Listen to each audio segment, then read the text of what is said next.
Tokyo, Japan plays host to round 1, and it's raining heavily. Daniel Bogdasarov on pole for Makari Lopez and Cosmos in 3rd, then it's Oscar Folstad, Revo 5th, T. Gabo in 6th, and then Anok Huey. Leo is 8th from Jack Carter and Babnis Jr. Then it's Tommy in 11th, followed by Lewis Olsen, one of his best ever qualifyings. PCR starts 13th from Bastian Dan and Sebastian Ocampo, and it's Jonathan Sings, Pierre Gasly, Cici, and U Cable, only 19th. Then it's Santino Milan, Dav Sanchez, and at the back of the pack it's Miguel de Souza.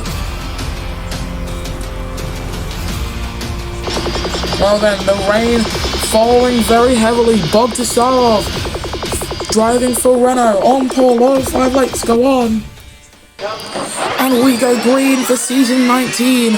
Very, very good starts from Bogdasarov, covering off the season 15 champion that's currently behind him. Akari still battling with Cosmos on board with the Aurelio Mahindra driver. Up into 2nd, the Indonesian tries to go, and he is currently covering off Revo now, who's also had a stunning start in the number 7. Can he get past Cosmos going up the hill? Yes, he can. He's on the back of Daniel Bogdasarov now. Revo with one of the greatest starts I've ever seen this man have in his now 19-season-long career. He still shows that he's got a lot to show the field on how to start races and the likes, but he's found himself way ahead of 7th. He's gone from 7th to 2nd in the space of a single sector. As you can see there, that is Leo, we believe, getting himself onto the back of his teammate, Anok Huey and Cosmos for Aurelio Mahindra in front of the 2 Aurelio Pinnacle drivers who have revised their livery, based it off of the FG Series operation. I'm just going to touch upon FG Series. We are taking a break from that series because my tablet cannot cope with the new Cat Cup update, but with the heavy rain falling here, Bogdasarov versus Revo. This is a fight that we have seen multiple times before in this championship, but the 97 leads the 7 from the 75 and the 25. But on board with Bogdasarov in that blue submarine that they call the Renault Edams, this car they've bought this season, it's a brilliant car that they've decided to bring. And I just want to touch after this battle, because of course Revo's still all over the back of Bogdasarov. This is the closest he's ever been. No attack mode enabled yet. It is raining heavily. Bogdasarov setting the fastest first sector of anyone, and he's gone very deep through that chicane, and that's allowed him to gain a bit of an advantage. Further back, Bastian Dan in 13th. And of course, a lot more could be done there. Babinus Jr. getting it. Oh, into the wall goes Jack Carter. 5-second time penalty for Babinus Jr., rightfully so. But that's taken Carter outside of much hope of getting any points. Luckily, me, the driver, with front wing damage, so they won't have to pit. But I just want to touch upon the 4 Honda-powered cars. It just looks like with the new regulations, Honda have really fumbled the bag here. They're down in 15th, 16th, 19th, and 22nd. And none of these teams were Constructors Champions, so of course they would have gone a bigger bonus than DS Automobiles. Fastest lap going to Cosmos. This is just unfortunate for the Honda outfit. 10 laps to go as Cosmos on the back of Revo. Revo's fast start might be impeded here because, of course, we found that the Aurelio powertrain in the back of Cosmos' car, the Renault powertrain in the back of Bogdasarov's car, much more powerful than that DS Automobiles powertrain. Revo is hustling that car into a position that I don't think even DS Automobiles themselves would have expected. So this is quite possibly one of Revo's greatest drives in his career already. And we're only 3 laps through. He now has to defend from Cosmos, who's 2 tenths off the back of him. It's still very wet here, not even intermediate conditions yet. Cosmos might actually try to make a move going into 130R. He's going alongside him. This could be the change to second position here. He's on the outside. It'll become the inside line for the Casio triangle. Does he decide to send it down the inside? He does. Can he hold on to the position? I don't think he can. It was a brilliant defense Brilliant defense by Cosmos. He's got a brilliant run out of the final turn. Bogdasaurus sets a new fastest lap. They're still side by side, heading into the first chicanes. The first hairpin, and it goes to Cosmos, who takes second place away from the Italian. It was a brilliant defense, but just not enough. But Revo's still on the back of Cosmos here. He's still looking to try and make a move. But the question is, can he? Is the thing. He's looking to the inside. He could try and make one, not quite yet. He's still not close enough to try and make a lunge. Maybe coming into this tight hairpin. One of the slowest hairpins on the calendar, one of the few that goes uphill. And he's chosen not to make the move. Very interesting decision. But that's bringing a not Huey into this game. I'm pretty sure the Awesome Girls don't want to see that happen. Just touching now further back. The two Venturis both being passed by Jack Carter. He's probably been told by his team, it's go time. And Venturi also with a slight update to their livery, a lot more blue on it, because they are legally a blue team. And yet the car's mainly silver. Badness Jr. looking for a way to get past his teammate. In terms of points, it wouldn't change much because Junior would still drop to 11th. Bogdasaurus setting a new fastest lap of the Prix. And that Frenchman in the French machine, he just looks like a freaking rocket ship. Jack Carter sets a new fastest lap of the Prix down in 9th position.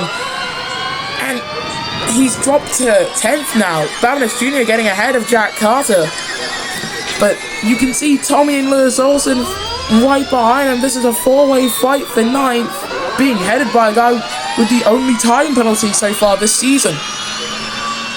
As you can see, Olsen looking to the inside line.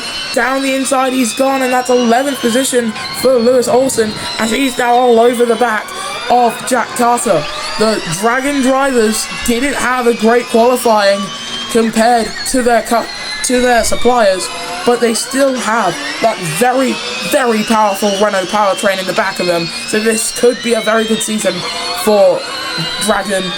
We'll just have to wait for it to end, of course. But just touching on Nissan Nismo and Braun Honda, these two have, of course, the only Japanese powertrains behind them, as well as Sims Motorsport and Andretti. The problem they've got is it just seems like they didn't put enough testing time into it. And not QE now, closing up to the back of Revo. This is the main fight for position because Bogdasaurus pulls away 2 seconds ahead of the front of the pack. Miguel de Souza sitting on 121.5. That's half a second quicker than the last fastest lap set. Pack Racing is the name of the game today. As Yui on the back of the Frenchman in front of him.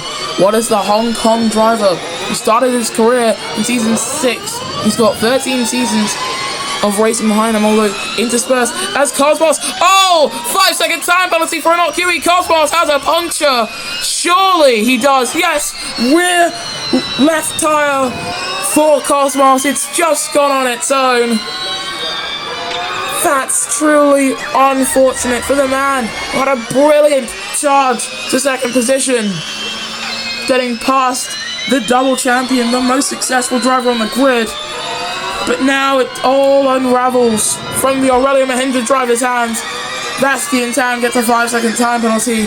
Should be able to make it to the pits, but he will drop to the very back of the pack. And this is just painful for not just as Cosmos, but for everyone at Mahindra and Aurelio. This is painful. But that has put Revo into a pretty clean and pretty clear second position. Because even if an Okuri gets past him, that's still going to be second for him because of his time penalty. Gabo is in 4th. He's currently looking for a podium to make it a 1-3 for Renault Edams. And that is a result that no one would have expected, seeing the Renault name return as a factory team to this championship. There have only been 2 seasons, really, where Renault have looked competitive. Season 1 and season 15 or 14, one of the two. Miguel de Souza's been given a time penalty for causing a collision in the back of Jack Carter. He just looks to be bullied by literally everyone at this point after one of the most disappointing runs we've ever seen for a championship hopeful last season from Jack Carter. He won a lot of races, but also crashed a lot. He was both ends of the Pastor Maldonado spectrum. And I think Revo, he could be trying to close in on Bogdasarov here. They are staying out, however, for lap 8 of 13. 5 laps to go, and T. Gabo has been passed by Akari Lopez, who sets a new fast lap. A 121.116 for the Aurelio driver. But now, what's Gabo going to do from here? What's his move? Currently, he's looking at a 4th place finish, which isn't bad, but for the team, they probably would prefer a 1-3. And he's dropped way off the back of Akari Lopez as well. Lopez closing in on Inokui, who is right on the back of Revo. He's basically backing up the pack at this point. 3 seconds the gap between Bogdasarov and Revo. As Yui now, he's still got that 5-second time penalty. Revo's probably aware of this. So maybe, just maybe, he could be doing a favour to his countryman by backing him up into the rest of the pack. Maybe he's doing a favour to Akari Lopez, a fellow champion, but Inokui goes by. Gabo still fighting with Akari. I think they're alongside each other. Yes, look at this. They're going to go wheel to wheel into 130R. How are they going to play it out? The fact that they haven't made contact is incredible. Into the Casio triangle. Still no contact made. Brilliant racing from both of these drivers who joined the championship around the same time. Gabo, however, in the number 29, still looking to hold on to that position ahead of Akari Lopez. Down into the first turn. Can he hold on? Yes, he can. Akari Lopez up into 4th position, back again. And that's just the kind of racing you expect in this championship. However, they're now 2 seconds off the back of Revo and Inokui. Yui could be trying to go for the race win here, but he's got to build 8 seconds. He needs 8 seconds at this point. They are, however, closing in on the back of Revo too, are this little pack of Akari Lopez, Gabo, and possibly even Leo trying to close into the back of this. Top 6 separated by 6 seconds, and then there's 4 seconds between Leo and Falstad. And Oscar Falstad, the reigning World Drivers' Champion, it's definitely not him. It's absolutely not him. However, the last time we had a driver go for the championship 2 seasons in a row and have their first championship come in their 2nd season was Sebastian Ocampo, and his season 15 run was not inspiring at all. However, it was the closest thing that this man Akari Lopez had to a championship challenge. But we're looking still with Lopez, 3 laps to go. Is he gonna try and close in on Revo? In the dying moments of this race, the gap is about 2 seconds. In comes 7th, down to last for intermediate tyres. Olsen goes on to inters. This is basically locking in the top 6 in their current positions. Unless they get a puncture or something like that, they probably will stay as they are. But will anyone try and take the plunge, go for dry tyres? It does look like the cloud's beginning to pass. What is CC gonna put on here? Are those slick tyres going on? No, those are still inters going onto their car. And Santino, that's not Santino Milan, that is Daf Sanchez. Sanchez coming out on medium tyres. He's the only one who's decided to go for dries. Is that the right decision? Cosmos also comes out on mediums. Someone probably should have gone onto soft tyres, considering there are only 3 laps left to run. However, as we saw in the preseason test, tyres are not holding up too well, and yes, it is dry as Inokui comes through the Casio triangle. And that is Gabo and Akari Lopez almost banging wheels. They're gonna have to double stack. They have to double stack down at Aurelio Pinnacle. And I think Revo might actually gain in position on the no, he doesn't gain any position on and they're not QE ahead, but they're all coming out of the pits on soft tyres. The correct move. This is a brilliant move from all of these drivers and teams. But now, we're going to see some absolute scenes here. There is still some standing water on the track. It's not a lot, but it's also enough for them to believe that dry compound tyres is what they need. And as you can see, the pack that came in for Inters now changing onto the dry compound tyres. They should all go onto softs. Sanchez and Cosmos will probably not come into the pits because, of course, they're on dries already. But there's 5 seconds between Bogdasarov and Anot QE. This is Bogdasarov's race to lose. And as long as he doesn't get a puncture, he's going to win this. Sanchez, does he move up into the points? Yes, he does. That Honda powertrain absolutely sucks. But with the racecraft and strategy of the most experienced of the two,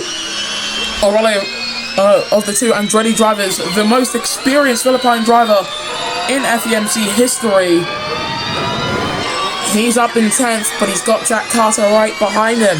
The fact that we've got over a minute between first and last shows just how much power is in that Renault powertrain.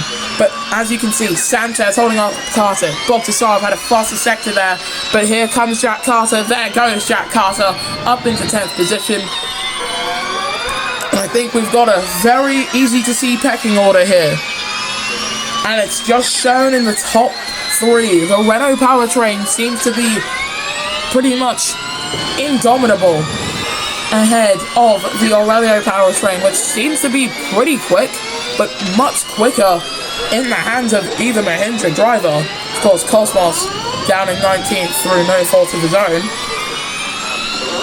His fastest lap going to that Sanchez, though. He's not in a very powerful car. This is Sanchez pulling everything together as much as he can, but this is also Anot QE trying to pull away from this man, Revo at a rate of knots. Cosmos setting a new fastest lap, a second quicker than Sanchez's best efforts. But here comes T. Gabo on the back of Revo. They are fighting for second at the moment. It's second on the road it's third on track currently, but second in the finish as they come through the Casio triangle, and Revo basically drops Gabo. That's probably it for Gabo's hopes of P2. We're on to the final lap here in Japan. It's still quite cloudy. There's been no clouds over this man's parade. Daniel Bogdasarov, he's led from start to finish. But now Gabo, he's being caught by Akari Lopez. This is the fight. This is either going to be the fight for fourth or for third, as long as they can keep within 5 seconds of Anot QE. That is the main fight we're seeing here. 3 seconds the gap between Revo and Yui. I think he'll be able to maintain that. Gabo closing in on his countryman, but can he get past? Those soft tyres don't look as good as they used to anymore. But going down the hill right now is Gabo's teammate. The clouds have finally parted to watch this man, who's now set to fastest second sector of anyone, go for a race win. Driving for Renault Edams. Renault Edams returns to the top of the podium. Daniel Bogdasarov returns to the top of the podium, rounding the final turn. He wins the Tokyo Prix with a new fastest lap, 2 seconds quicker than what anyone else was able to do. On track, and Anot QE will be second. Revo, with a brilliant race today, will take second away from Anot QE. Gabo does just about manage to come home with third, considering that 5 second time penalty, but Akari will be fifth today. But what a race from Bogdasarov. That's a lights to flag victory. In fact, I'm pretty sure that's a grand slam from Bogdasarov. Pole position, fastest lap, leading every lap, and of course the race win. That's a grand slam from the Frenchman. But now, there's obviously a lot of talking points to go to. Those being Braun Honda, what happened with their powertrain department, and a similar story for Nissan, because both of these teams, who left last season on a high, have entered this season on a very, very low low. But this is the podium then. Renault-Edams see two of their drivers on the podium. It's Daniel Bogdasarov who wins today from Revo and T. Gabo, your top three. Then it's Akari Lopez who does clinch fourth away from the hands of Enoch Huey, who drops to fifth with that 5-second time penalty. Then it's Leo, Oscar Folstad, Lewis Olsen. Jack Carter is 10th behind Bagnes Jr. Tommy, outside of the points from Miguel de Souza, Daf Sanchez, PCR Vasti and Tan, Sebastian Ocampo. Then it's Pierre Gasly, Jonathan Sims, Cosmos, Santino Milan, Ukable and Cici.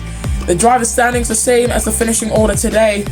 So in the constructor standings, heading in to the Romy Prix, Renault-Edams lead the way from Aurelio Pinnacle and DS Automobiles, and Aurelio Mahindra, DS McLaren TGR, Dragon Renault and DS Venturi Formula E team, with Braun Honda, Andretti Honda, Nissan Nismo and Sims Motorsport Nissan all not scoring points. Isn't that a coincidence? But we'll see you guys next time then for race 2 in season 19 of the Formula E Monoposto Championship.